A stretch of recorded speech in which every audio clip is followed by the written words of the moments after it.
Good evening, everyone. So today we're going to discuss about the crop production and management together with my partner, Queenie Alimpolos. So for the introduction, foods, it is the basic requirements of life to survive. So is the basic requirements to survive. So it is essential, no? So need kayo siya every living beings, no?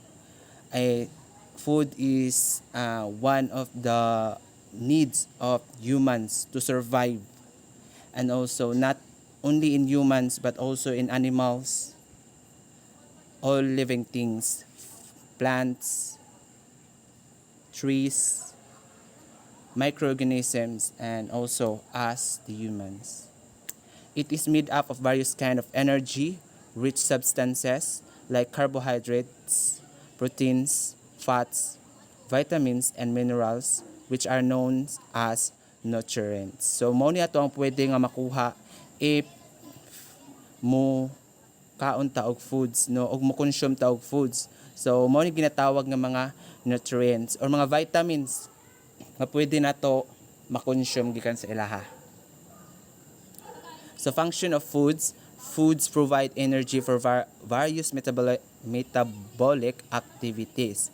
So ang foods kuno is mag-provide siya of energy para sa mga various activities nga mag-work sa ato ang inside sa ato ang lawas. No, for example, is mag-pump og tarong nga ato ang blood or maka-receive ta og tarong nga oxygen og mukaon ta or mo consume ta og foods. No, it helps in growth and development of body. And also, kung mo consume ta og foods or mukaon ta og mga foods like vegetables, fruits, also kaning ato ang ginakaon always ang rice, no, is maka-help siya para sa ato ang development and also sa growth, no, especially sa mga bata is dali ra sila mudako. It helps in the replacement of worn out tissues, repair all of damaged cells, and healing of wounds. So if we consume foods, no, so basically and probably dali ra kaayo ta maulian ang ato ang mga samad-samad, no, if wala kay diabetes, no. Kay we know if you have diabetes is dugay gud maulian imong mga samad-samad, but if mukaon kag mga foods or maka-consume kag foods is pwede makatabang siya nga dali ra maulian ang imong mga samad-samad. And also it provides protection against diseases, no. It is true nga if we eat healthy foods like vegetables and fruits nga makahatag sa ato ang nutrients, of course is palayo gyud ta sa mga diseases or mga illness nga pwede mo kapit sa ato no? So sources of foods, first we have cereals, pulses, oilseed crops, fruits, and vegetables. So unya later on is ato aning mahibaw-an or makita, no, kung unsa ni sila. So this is the cereals, no, wheat is morning basically wala kayo ta ni kakita in person because naara ni siya halos or dito rin siya makita sa mga foreign country like America, Russia. Naagapon siya sa Philippines but dili siya known kaayo because ang ato diri sa Philippines is ang ato ang gino-consume gyud as ang rice, no, nga ato ang lungagon. So mao na ato ang gina-consume. So makita nato sa picture kung unsay kalahian sa wheat and rice. And next is mais and bajra. So kaning mais is murag mao ni siya ang murag ganig kung wala kay bugas is mais gyud. Mais ang imuhang madali-dali og kaon, no. So nata ani sa Philippines and also sa foreign countries na gihapon. Kaning bajra is dili ko familiar og unsa ni siya nga foods or seeds, no, kasi dili kay nato siya makita dinhi sa ato ang country sa Pilipinas, but mura ra gapon ni siya og mga munggos like that, no. circle ang iyahang mga liso. Jawar. So kaning jawar medyo familiar ko ani sa iyaha. Kani siya mura siya og adlay rice gani nga ang iyahang lawas is mura siya og sa mais, and then ang iyahang bulak is mo tong mugbunga na og katumurag mga rice gani or adlay rice. So muna siya mga circle ang iyahang bunga. So that is jawar. Pero I don't know if mao na siya, but yeah, same ra sila. So kaning pulses is mao ni katong mga seeds no, or mga beans no nga makaon na to, like mga black beans, green peas, like that. So pigyon pea or arahar. So mao ni siya no, mga liso-liso. And then sa orad is mura siya og kanang mura siya munggos nga black version. No, so I am not familiar with that kind of seeds. So lentil, mustard. So basically lentil is makita na to siya in market no nga mga liso-liso or makita pa na to siya sa like daghan ni siya sa Indian or sa India nga country.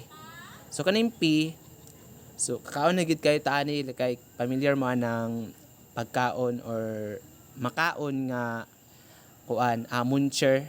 So mao ni siya no, pea or peas, mao na siya kanang green og color. And black gram is dili po ko familiar ani, but mura siya og golden berry gani sa kuan sa Dubai no, which is mahal jud kay siya. So oilseed crops, so kaning mga oilseed crops is mao ni katong mga liso-liso nga pwede or makita na to under sa yuta no, like kaning groundnuts. Groundnuts is familiar kay tanan ni always or permit taga kakaon ani. Kaning mani mao ni siya. And kaning soya beans is mao lang gyapon, familiar gyapon ta ani. Always nato siya makita sa market. And sunflower. No, sunflower. So kakaon naman tatanan sa sunflower seeds. Also siya ginapapak no kay lami ang iyang unod. And kaning Niger or I don't know how to proceed this. I don't know how to pronounce this one. Niger or Niger or Niger. But yeah, dili sab ko familiar ana. So kaning sesame seed, of course, familiar jud kay taani. No, makita nato ni sa bakery like kana ganing sa pastry like sa binangkal. No, makita nato na siya. So mao na siya. And then kaning castor is familiar kay na ko siya, mura ni siya og kanang bulak pero naa siya bunga nga ang bunga is makatambal no. So I don't know og edible na siya, but dili ko sure. So ginahimo na siya tambal. Mustard and linseed. So dili ko mga ka-familiar ani no, kay here in our country dili man ta hilig kayog mga seed no. Sa lang ni siya sa foreign country. So root crops, of course familiar ta aning root crops is mao ni katong when we say root crops is mao ni katong mga carrots and turnip, sweet potato no nga makit-an ang mga unod under sa yuta. So mao na siya root crops. Sugar crops, of course sugar cane. So we basically know this one no. Noon na kay ni siya nga ang unsay tawag ani sa tuwa gani tubo. Mo ni siya nung makaproduce siya og asukal. I-process pa nimo no para mabuo ang asukal, of course. And kaning beet is makita na ko ni siya sa market, of course. So familiar ta aning tanan. And fiber crops, of course ang cotton kanang usahay gani makita nato ni sa kilid-kilid sa kalsada. No, mura na siyang sagbot pero cotton siya. And kaning jute, I don't know how to pronounce it. Jute, hoot, or but jute is pwede ta makahimuan ni og banig, no, kalo. So dagan siya pwede mabuhat ana. So muna siyang fiber crops. And plantation crops, when we say plantation crops, it is kanang dako siya nga lugar nga isa lang ka or pila ka hectares nga isa lang ang tanom. No, for example, ang tanom is lubi lang gyud tanan. So kalubinan lang gyud na siya pila ka hectare. No, so para diri asa gihatag nga example sa picture makita nato naa ang tea, no, kung familiar mo sa tea is mo ni kaning mga kinahimog tea, of course, no, nga kung makakita ta sa mga agriculture gani nga sa salida or sa movie, so dako jud kay siya nga place or pila gid siya ka hectare. And also same lang sila sa coffee, coconut and rubber. So kaning sa rubber is dili kayo ko familiar ani nga rubber, no, nga dahon kay mura siya og dahon sa mabulo, pero na ako'y nakita nga rubber dito padulong sa Barubo is gagmay ang iyahang dahon. So maybe lahi ni siya nga lahi nga race ni nga siya nga kuan rubber, but rubber gapon siya. So fodder crops, oh, I don't know how to pronounce this one, fodder or fodder. So berseem and elephant grass. So dili gapon ko familiar unsa ni siya nga mga tanom, no, or mga ako kabalo og edible ba ni sila. But yeah, mao na sila mga dagwaya. So and agriculture. So when we say agriculture, it is the branch of science which deal with the production of plants and raising of animals useful to man. So kung maingon tag agriculture, mao ni katong involved diri ang mga farmers, no, farmers, when we say farmers, sila ang moalaga sa mga kung unsay ilahang itanom, no, mga fruits, mga fiber, mga lubi, mais. So mao na siya daan. Also apil gapon diri ang pagbuhi sa mga hayop, no, apil gapon na siya sa agriculture nga maoy ato ang ginakonsume nung naatay mga pork chop, natay mga isda. So apil gapon na siya. And also involves soil cultivation, breeding and management, crops and livestock. And also sa crops, no, when plants of same kind are grown and cultivated at one place on a large skills, it is called a crop. So ako ano na ingon kagaina nga ang crop is or plantation, no, is mauni siya ang naging pila ka hektar but same lang siya og mga tanom-tanom, whether pwede siya mga kamutihan, pwede siya potato, pwede siya maisan, pwede siya mga rice, no. So mo na siyang gitawag og crop. And also different type of crops require different climate condition, no. So dili man ta pwede mag tanom og mais kung ulan-ulan, kay basically ang probably ang mais is dapat sa init gid na siya, di ba? Wala man ta kakitag mais nga gitunaan or naitubig under sa iyaha sa ubos, no, dili pareha sa rice, alangan mag-imuha siyang anohon. So dapat ting init. And also sa rice kuan, kung magtanom ta og rice, mas nindot gyud ang panahon nga ulan-ulan gamay, no. Sa dili ra kayo init ang panahon kung magtanom. And also magtanom is dapat kabalo ka unsa nga months para kabalo ta nga dili ma-damage ang ato ang mga tanom, no, sa pag-abot sa mga unexpected nga mga disaster. So there are types of crop, kharif or rainy season crop grown during monsoon or rainy season. Record ni siya og warm and wet weather. Sown ni siya in June or July and harvested in September or October. Example ani is ang rice, jowar, orad, bajra, cotton, pea, mung or groundnut. Next is ang rabi or ang winter season crop. Grown siya during winter season, required cold and dry weather.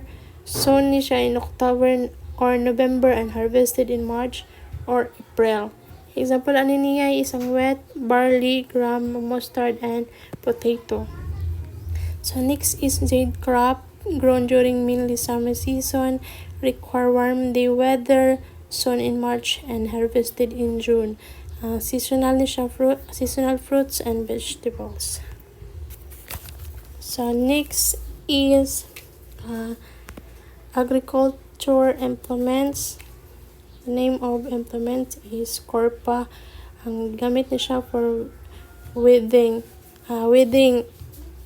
Ang spade is gigamit niya siya for digging and bounds formation. Ang wooden plow is for tilling. Ang soil plank is for breaking crumbs. Ang seed drill is for sowing. Ang harrow is for weeding. Ang sickle for harvesting.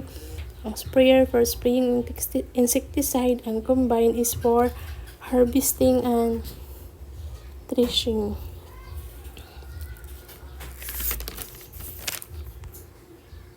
So, mao ni siya ang mga pictures, no? Ang corpa, mao ni siya ang pictures. Ang spade, mao po ni siya ang picture. Ang soil plank, mao ni. And then harrow. So, next is crop production practices. Preparation of soil. Sowing, adding manure and fertilizer, irrigation, protection from weeds, harvesting, and storage.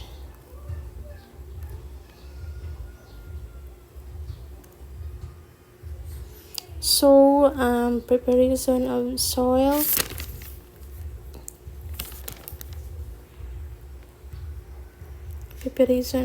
Preparation of soil.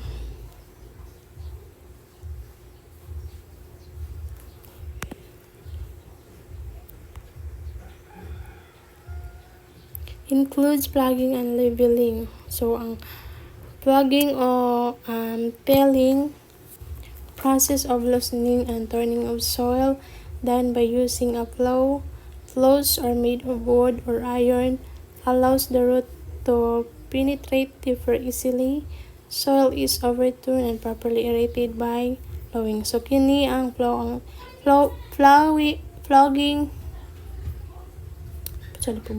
plugging or tilling, kini ang proseso nga kumbaga mo siya ang pagbungkag sa yuta aron mahumok ang yuta aron makasulod ang hangin bitaw sa makasulod ang hangin sa tubig o sa ilalom.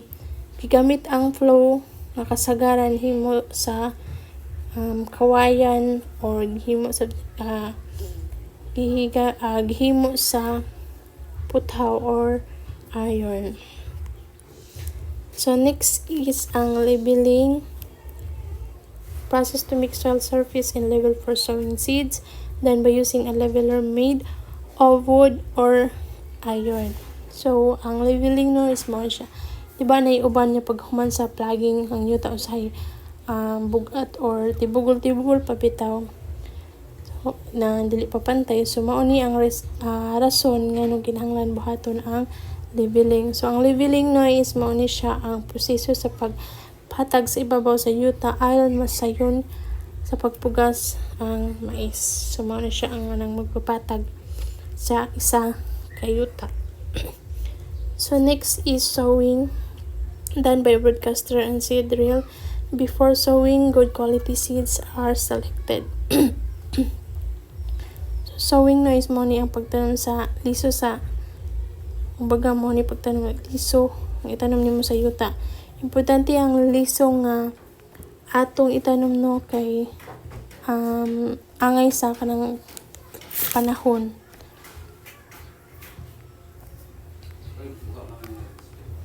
Applying manure and fertilizers or manure organic natural substances derived from decomposition of biological materials. So next is manure. So ang manure no is dali as a picture is mo na siya ang natural nga abono gikan sa mga ugaw sa hayop. Ang fertilizer chemical nga abono kay mao ni siya ang maka-provide og nutrients sa tanom. Gigamit ni aron lig-on ang tubo sa mga tanom. Ang kaning manure spreader is gigamitan na siya o kanaang car anang gigamitan na siya o mo siya pang bugkal or pang label na gyud siya nga pag hatag sa yuta pa. So next is fertilizer. So familiar naman ta ning mga fertilizer. Gina-provide din nato siya sa mga tanom kay para dili magkasakit ang ato ang tanom or kanaang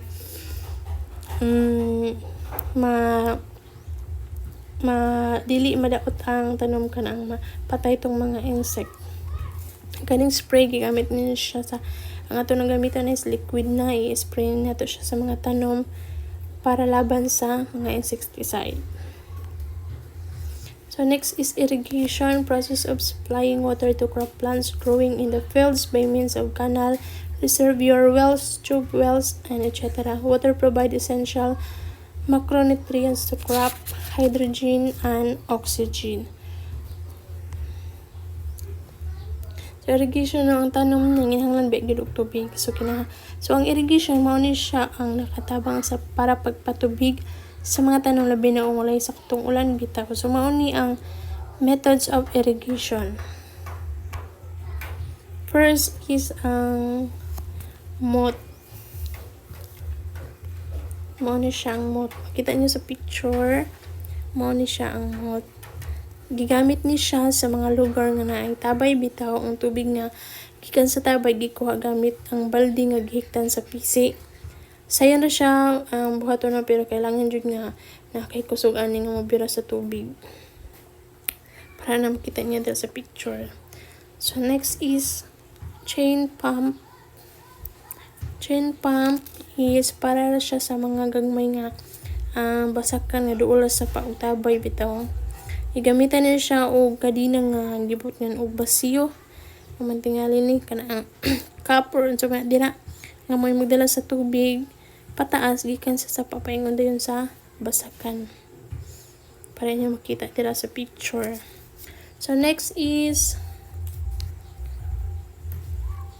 declay system. Ang declay system dira makita ninyo is gigamit niya siya sa mga basakan na dili kayo bitaw lapad. Isa ra ni siya ka balde nga gibitay sa pisi nga naay pagbugat sa tumoy bitaw. Pagbugat sa tumoy para inig hila nimo magkuha dayon ang tubig gikan sa tabay or sa ba na dira. So ang tao ra gyud makagamit ani no o kinahanglan sab gihapon nato nga naay kusog. So next is rahat system. Ang rahat systems gigamit na gihapon niya siya sa mga lugar nga hayahay lang ang tubig. Kumbaga gigamitan niya siya o hayop para sa baka o kabayo. Ipaliko lang sa hayop or ipabira. Madala na dayon ang tubig gikan sa ubos padulong sa tanuman. Next is modern methods. So modern method no of irrigation no kay ginagamit karon sa mga advanced nga modernong uma aron mas makatipid sa tubig, oras o sa pag-abono. So first is ang drip irrigation method. Ang tubig diri is mapadulong lang gyud sa kanaang punuan bitaw. Gigamitan ni siya hose kung ang hose gibangagan lang dito sa part nga naay tanom. Gigamitan lang kani nga mga pamaagi gamit ni siya sa mga lugar nga kulang supply sa mga tubig o sa mga tanom nga sensitive pareha sa kamatis o sili. So again ang drip irrigation is kanagigamitan siya og hose nga dito lang gibangagan sa part nga naay tanom kay para dito gyud hatag ang tubig ba sa kanaang punuan jud. So next is sprinkle system. Sprinkle irrigation is mo ni siya gamitan gyapon ni siya hose nga na nagtuyok na bitaw kay para pantay ang pagkahatag sa or pagka-irrigate sa tubig dito sa tanom. Next is removal of weeds. So weeds is undesirable plants with the main crop compete with the main crop for water, nutrients, space, light. Then ang weeding is removal of weeds. So ang weeds kay mga tanom nga kumbaga wala nato gituyo nga itanom bitaw, api lang sila sa mga main crop. Tubo lang sila nga kay para sa tubig o sa nutrients. Ang weeding mao ang pagtanggal sa ilahang tanan aron matubo ang maayo ang ato ang mga tinanom. So, weeding methods, biological methods. Example ani cassia plants against Parthenium weed, herbivorous fish in paddy fields. Chemical methods 2 and 4 the nutrifin, atrazine, and cultural method is crop rotation, mixed cropping, intercropping. Ang mechanical method, example ani is plugging, flooding, and burning. Next is harvesting. Harvesting is cutting of crop after its maturation, done by sickle or by a machine called harvester. Grains are separated from chaff by a process called threshing. Threshing is carried out by combine, the harvester and plus thresher. So harvesting is diba kung hinog na nga atong tanong pare sa humay. Ato na siya diba ang aninhon, so mauning harvesting. So pwede na nato gamito na ang sickle kung manual o harvester kung dako na ang harvison.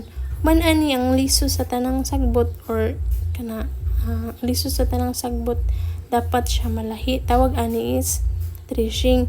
Kung bago sa modern nga pamaagi, usara ka makina nga gitawag nga combine ang buhat sa duha ka trabaho. Kumbaga preani sa picture. Diba ang sickle diba? Pwede nato gamiton kung manual lang. Sickle atong gamiton kung manual lang.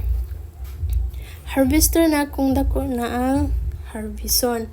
Ang combine naman gigamit nato na siya kung gigamitan ni siya o kumbaga ang combine is gi-combine na ang pagtrabaho na anay ka na ang mag-harvest na anay basta na nga dala tanan ang combine. So next is storage of grains.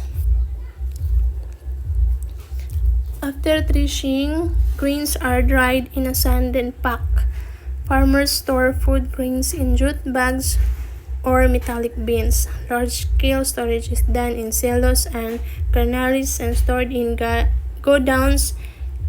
At domestic level, dried neem leaves are also used. So, sa pictures ng inyong nakita, ang silos, so, diba, paghumanog ani, paghumanog harvest, diba, na ang need pa biyanan siya na to i-keep, para aning silos ka na ang, silos, maguro ni, parehas ni nakita niyo na imurag storage box dira nato ibutang ang humay kay para dili bitaw sila para dira nato sila mapauga na stay kay para dili nato para dili ana ang duulon bitaw ang humay dili duulon og mga bukbok parehas na. So dira nato siya isulod kay para dili magkabukbok ang humay. Factors responsible for grain loss during storage. Ang biotic o living factors mo ni siya mga insect, rodents, birds, and mites. Ang abiotic which is non-living factors mo ni siya mga temperature, moisture, humidity, material, or container. So next is measure to prevent grain loss. Next is diseases of crops. So kani is ergotobacter is mo siya isa ka klase gihapon ni siya nga sakit sa humay or sakit ni siya sa mga dahon-dahon. Posible kung dili ni siya ma-adapan o kana ang ma-providean o kana bitaw ang abono or kana ang pag-spray, posible nga madaot jud ang tibuok nga humay. Kani tika disease of groundnut is I don't know, di ko familiar ani. Matubo ni siya sa isa ka lugar nga posible nga mukaon gihapon og nutrients sa imong tanom. Mo nang makadaot imong tanom. So nadari is kanang leaves of young plant become pale green, whole leaf become whitish, grayish, and then dies. Kuan jud to mapantay. Next is bacterial blight of rice. I don't know what it is this.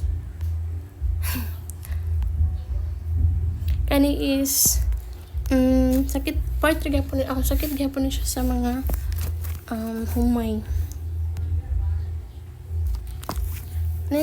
Next is sustainable agriculture practices that can continue for a very long time without damaging the natural resources. Can be done by mixed farming. So mixed farming diri kumbaga giisa ra ang pagpauma. Giisa ra ang pagpanguma og pag-atiman og hayop sa isa ka lugar. For example, mais, baboy ug kanding pinaagyan na ang mga hayop magamit para sa ang ilang mga hugaw bitaw magamit ra gyapon na siya pang abono sa mga tanom. So next is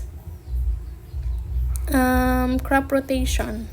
Pag ilis-ilis og klase nga tanom kada season. For example, una mais, sunod lahi na pod. Pinaagyan na makapugong to sa mga peste nga makadaot sa mga tanom. Next is mixed cropping. Pagtanom og duha ka klase o daghan nga klase nga tanom sa isa ka farm. Pareha sa mais, pareha ni pictures dili mais,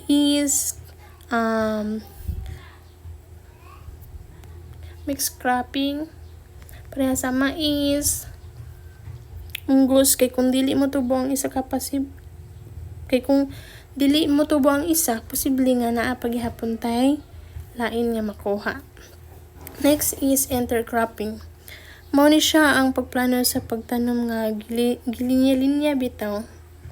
Parehaan ni sa picture, gilinya-linya niya dira gilalahi nga ang tanom sa isa ka lugar pareha sa pikas tanuman niya og mais niya. Kita para na po niya og kana ang soybeans niya diri na po sa isa ka line tanuman na po niya og oat. Para ana mas epektibo gamiton ang yuta ug ang nutrients. So dari last part, Green Revolution started on 1960 by Dr. M.S. Swaminathan, father of Green Revolution. So, father of Green Revolution nato is si Dr. M.S. Swaminathan. Main aim was to increase production of wheat by modern agricultural practices. High yield variety of wheat, Sharbati Sonara, was developed in 1967. So, ang animal husbandry, since which deals with scientific management of animals, it includes breeding. Ang breeding is mo siya ang pagpili dapat nato ang maayo nga lahi.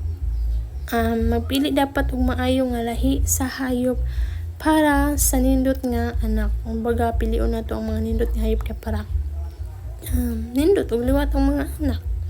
So next is feeding. Panghatag sa hayop og sakto nga mga pagkaon. So hatagan na to ang maghatag og sakto nga pagkaon og nutrition sa mga hayop. Next is heeding. Heeding is pag-atiman o pag-obserba sa kahimtang sa hayop. Next is last, weeding. Weeding is paghawa sa mga dili maayo nga mga hayop para mapadayon ang kalidad. So that's the end of our slide. Thank you for watching. I hope you understand.